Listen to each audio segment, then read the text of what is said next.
Муниципалдык инспекция таштандыны белгиленбеген жерлерге ыргыткандарды орнотулган видео камералар аркылуу ыкчам аныктоодо. Жакында эле видео камерага түшүп калган 3 шаар тургунуна Кыргыз Республикасынын укук бузуулар жөнүндө кодексинин 115-беренесинин 1-бөлүгүнө ылайык протокол түзүлүп, 5500 сом өлчөмүндө айыппул салынды.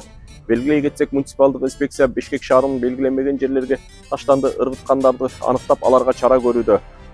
Урматтуу шаар тургундары жана шаарыбыздын коноктору, таштанды үйүлгөн жерлерге видео камералар орнотулгандыгын эскертебиз. Таштанды ыргыткан ар бир жаран видео камерага тартылат жана белгиленбеген жерге таштагандарга чара көрүлөт. Сиздерди таштандыны башаламан ыргытпоого, борбор шаарыбыздын көрктөндүрүү эрежелерин сактоого чакырабыз.